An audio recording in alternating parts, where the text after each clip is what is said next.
Hey everybody, this is Rydo, and the following that you're going to see is a clip from a much longer live stream in which I covered the Hearthstone Boomsday Project solo adventure of Puzzle Lab, which is a bunch of Hearthstone based card puzzles with 4 different goals of either lethal, board clear, mirroring your opponent's side of the board, or increasing your health to full health.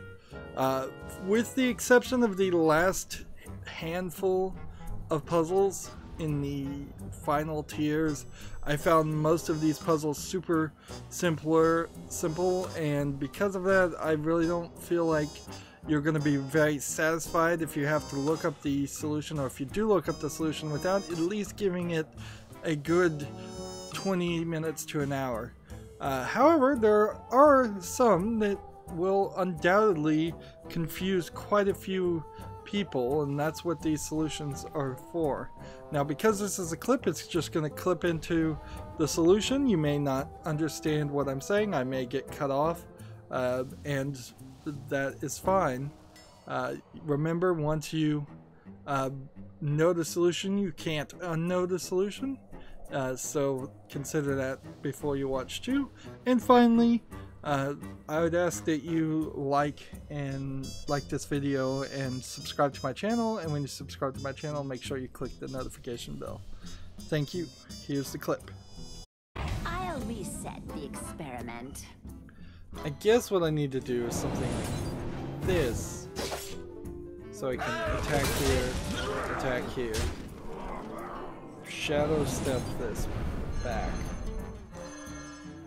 I've got 8 more I need to deal with.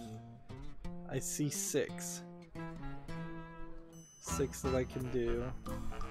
1, 2, 3. Yep. It is tight, but it works. Exactly on the nose.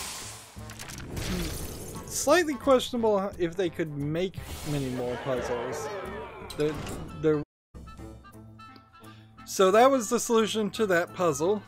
I'd like to take a moment to just share my general thoughts of the puzzles in general.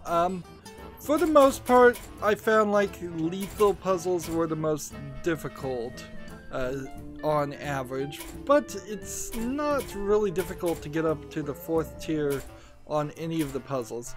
As you can see, I have now done everything and earned the card back, which is a pretty pathetic reward, but it's probably better to do that than what they did in the Knights of the Frozen Throne expansion, which was where you had to defeat the Lich King with all 9 of the character classes to, I believe, get the Lich King card. I think that's what you got. Maybe you just got a card back for that too. And these puzzles were certainly a lot easier and took less time than that did. Of course, this puzzle element is totally new to Hearthstone, and it's made me really think about how I'd be presenting this in the future. One thing I definitely do, and it's pretty much the most obvious thing, is I would separate the game audio out with the live stream audio on my microphone. That way I can have long live streams where the audio is available, but I can also have footage where it's just the Hearthstone sound effects and music playing, and then it would make these clips look a lot better and make a lot more sense, because undoubtedly, at least in some of these clips, I'll be halfway through a sentence and people won't hear what I'm saying or understand what I'm saying. I felt like the mirror cards puzzles were sort of underused. I kind of would like to look at the numbers, but they don't really show it, so it's very possible that the first tier of Lethal had 7 puzzles, and the first tier of Lethal of Myra had like 5 puzzles, because they don't make that super obvious. The thing this expansion really needs is a submenu, so you can click on one of these groups and then pick a puzzle that you want to go back and play. At the moment, if you want to go back and play anything, you would just have to start from the beginning and cycle through it again, which is frustrating. Certainly, it's just a lack of replayability. There was a super hard 999 damage full Northshire puzzle for the final lethal spell, and then there was a rather hard couple of final tier board clear puzzles that in total I spent probably 15 hours on just those 3 puzzles of 35 hours of streaming. And of course, when I was streaming, I was also in the middle of insomnia, so I wasn't really sleeping that well, and I was streaming while I was half asleep, and that's certainly not a great way to try and do puzzles.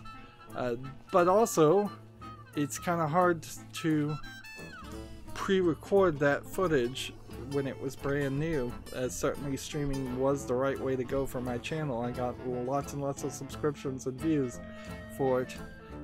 Board clear puzzles are alright, and survival puzzles are alright, although there were a couple times in the survival puzzles where you really were surviving via different means than just healing yourself. So had they broken up survival puzzles into give your hero immunity puzzles, set your hero to or increase your hero's armor puzzle above the 40 damage that it was going to do.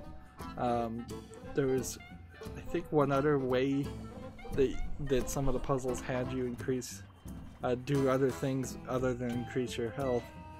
There's about 4 or 5 different types of puzzles they're putting under survival, which could have been broken down, and certainly that would have been it. I've seen some thoughts of people asking Activision Blizzard if they were going to let players create their own puzzles. They said that was a great idea, but they have no plans to do it, so take that for what that is. I think that would be a great idea. I think puzzles could replace tavern brawls very easily, or at least they could swap between puzzles and tavern brawls. I kind of hope there isn't a daily quest that shows up where you have to do 5 puzzles to get 50 gold, because that would be annoying, particularly for people who have already finished it.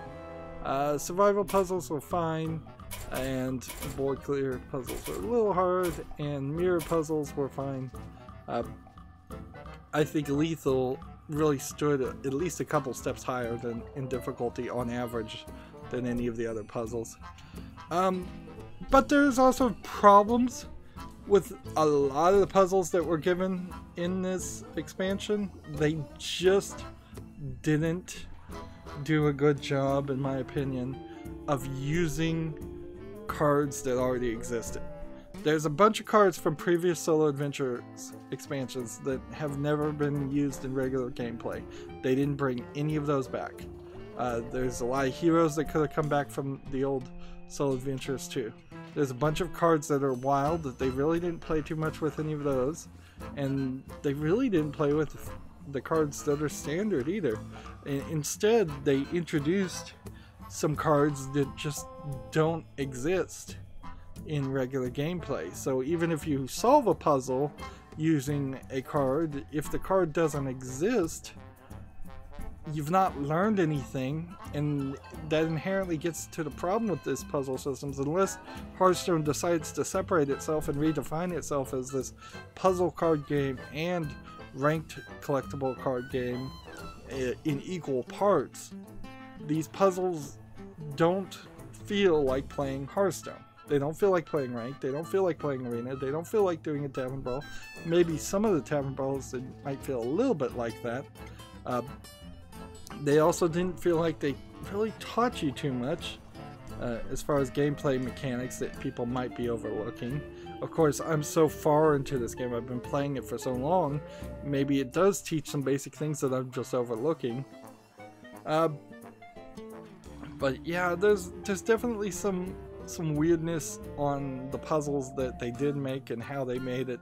It seems like they just kind of had never thought about this, and this was the last second idea to do this expansion. Which is weird, because this expansion came way too early and has really messed up my schedule and overcommitted me to doing a lot more work, editing out so much of the footage down into just short, often less than a minute clips of the successes, whereas Hearthstone in general is the game that I can rely on to not force me to do any editing or any extra work. Well, that's it where I'm gonna wrap up with this ideas. If you want to see the entire live streams, there are 7-part videos on my channel where I live streamed the Boomsday puzzle expansions, but they are very, very rough live streams. I am not going to deny that. There are many times, particularly at the end, where I spend 3 or 4 hours just banging my head against puzzles and don't find the solution, to the point where I actually had to look up the solution for the last 3 myself. These clip videos, I plan to release them every day, and because they're going to cause so much extra work, they're going to eventually, after Halloween, after October, Halloween month, they're going to replace a time slot on my channel. I'm just not going to play a game, or I'll probably play a game, but I'm not going to air that game until later. This entire year has been a year that's been terrible for all YouTubers, and it's sucked a lot of the energy out of the room for YouTubers and creators, me included. One of the major things that did that is them changing and moving the goalpost and kicking me out of the YouTube partner program, so I can't even earn the pennies on ad revenue I used to make.